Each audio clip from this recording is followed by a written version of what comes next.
Hey everyone, welcome to the show. So we need to talk about the threat at the southern border.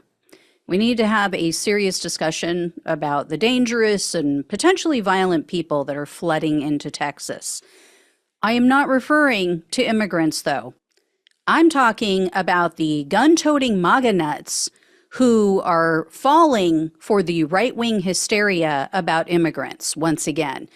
Before I jump into the details, hit the subscribe button, ring the bell for notifications on YouTube so you guys will know as soon as I share a new video. So here's what's going on.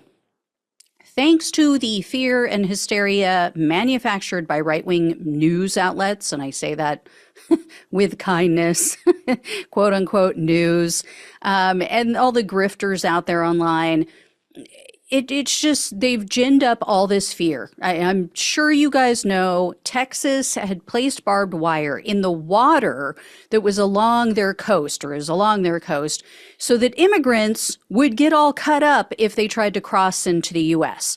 A completely vile, unbelievably cruel thing to do. Around the same time, there was this horrific incident. The drowning of 3 migrants, a woman and 2 children, escalating tensions between the White House and the state of Texas. The White House says Texas officials in Eagle Pass prevented Border Patrol agents from providing emergency assistance to the migrants by blocking agents' access to a city park with a boat ramp. So you may or may not know, the federal government sued. They sued Texas regarding this whole barbed wire thing, and the Supreme Court sided with the Department of Justice. Since then, Donald Trump supporters, who apparently have nothing better to do with their lives, don't work for a living, evidently, they have been heading down to Texas. They call themselves the Army of God. They also have been referring to themselves as the Take Our Border Back convoy. So this is like an extension of that ridiculous convoy that went all up through Canada last year. And I think it was last year. We kind of lost track of time. But I mean, they seriously think they are sent by God. Who wants to tell them what the Bible actually says about the stranger? And of course, the Proud Boys are getting in on this action. There's several Proud Bigot chapters that have been encouraging their members to participate in this. And in a post on one of their Telegram channels, someone wrote, quote, "Let's do this, grab your guns and let's party."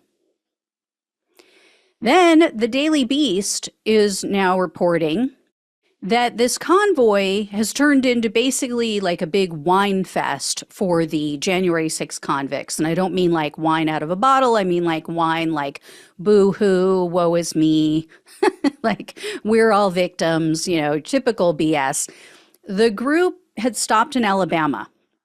So they were headed down to Texas. They stopped over in Alabama. And there was a man named Joshua Macias who spoke to the crowd. He stood in the bed of a truck and he addressed the convoy members.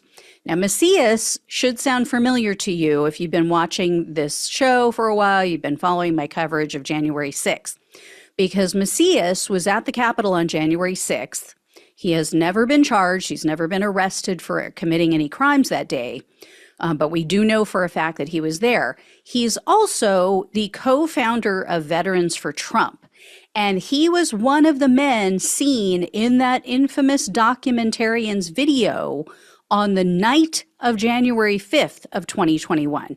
So he was there with the leader of the Proud Boys. And when he met with the leader of the Oath Keepers, Stuart Rhodes, they were in an underground parking garage, and we still don't know why. We still don't know why they were secretly meeting.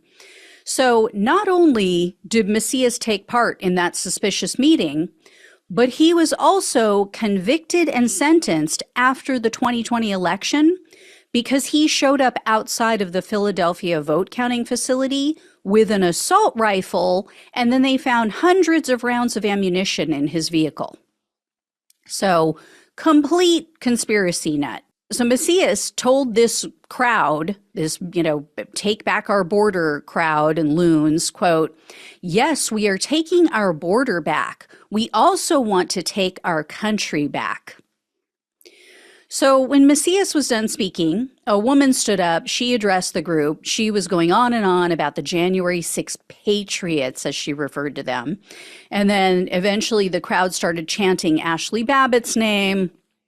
I mean, they're just like conflating all of this stuff. It's all one big grievance. And of course, this wouldn't be MAGA.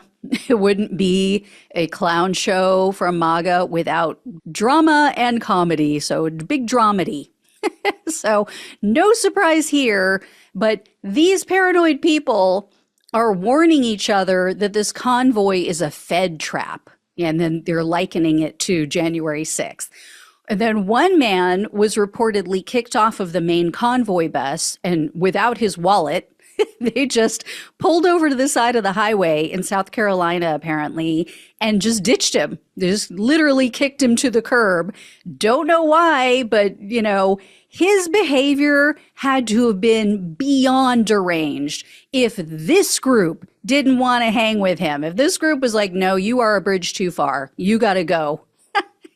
It's like being kicked out of the insane asylum by the inmates. So the online rhetoric has been both disturbing and hilarious. One woman was on there advising people to take zip ties with them to the border. Right? Like they learned nothing from January 6th. She said this was so you could apprehend people who are there as agitators and, quote, put them in timeout. So full-on vigilante BS. But left-wingers have now infiltrated these groups on Zello, and they're lightening the mood a little bit. One of them told these border maniacs, quote, go to D.C., Texas doesn't want you losers, as if D.C. does. So a woman started arguing with this man, and then he posted a recording of the gay cowboy-themed heavy metal song called Ram Ranch. I had not heard about this until now. Sounds very interesting. A few minutes later, another man posted a longer clip of that same song. I'm not going to read the lyrics to you because I'll get demonetized, and I'll have to say that this is not for children under 18, but go look up the lyrics. They're very interesting. And then one of these border nuts replied and said, quote, I got news for you infiltrators. This isn't a game, and yours all's days are numbered. I'm saying it with a Southern accent because, yours all's, I mean, gotta be from down south. Anyway, and then there's this trucker who gave us all a good laugh. Call everybody you can. Tell them what's happening. Whether you're here or not, you can be a part of this.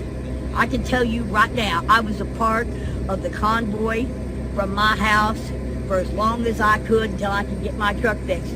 We need keyboard warriors, okay? If you're sitting at home, you're on your phone, we want you to be warrioring for us. Yeah. More keyboard warriors. That is what we need. That is what the world needs. What the world needs now is keyboard warriors. Anyway, it's easy to laugh at all this, but some of these people are very serious. Some of these people are not cosplaying as, the ones we're seeing here, yes, but there are some people out there who are not just showing up waving flags and making a mockery of their whole cause and embarrassing themselves.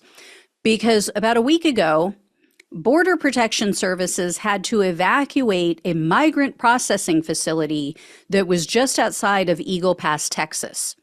The facility had been targeted by extremists. They said that they know who they are. There's two in particular that the authorities say they know. And apparently these people said that they were going to, quote, overthrow it by any means necessary. So nothing has happened yet, but the authorities say they are still on high alert. And then there's this. I reported on part of the story when it first happened, when the first arrests were made, but it's important to refresh everyone's memory because of these new threats, because of this trucker convoy. Here's the deal. 3 men have been arrested now for plotting to murder border patrol agents and immigrants. So according to the Texas Tribune, 38-year-old Brian Perry, 33-year-old Jonathan Odell, and 55-year-old Paul Fay began planning in 2022. And they were supposed to carry out their final attack in October of 2023. So Odell and Perry were arrested at the end of 2022. I shared that story with you guys all the way back then.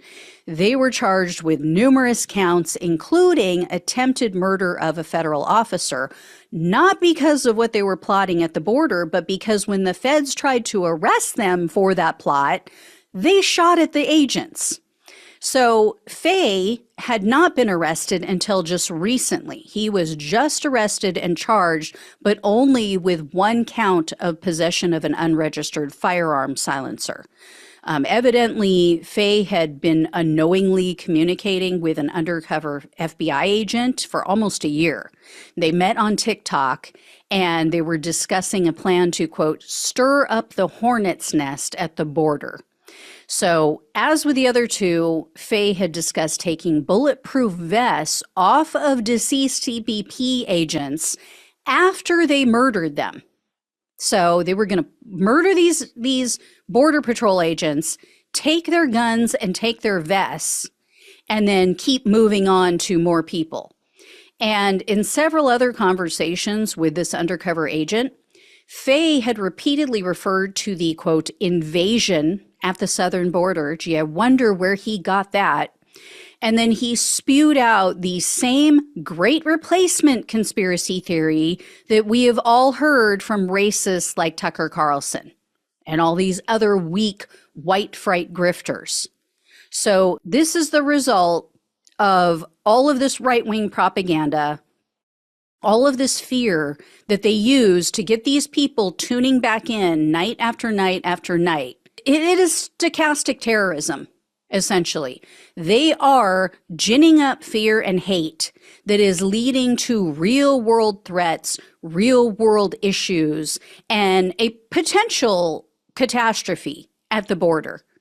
I mean, it only takes one psycho, right? So I am just saying, if I would not be surprised if we see something very serious go down because of all of this fear that they are perpetrating on the right, on Fox, Fear News Network, as I call it, and all these other channels. And I would just like to know, I would like for one reporter to go down to the border and ask these people if they are aware that the Republicans just shot down one of the most restrictive, regressive, archaic, and kind of cruel border bills that we have seen ever in our lifetimes.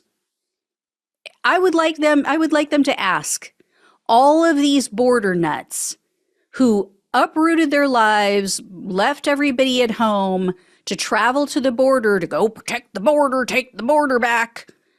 Do you even know that your party, the people you're voting for, were just informed by the guy that you love so much that you're out there waving his flag, buying his merchandise at the border, that he told them not to cut the border deal, not to close the border?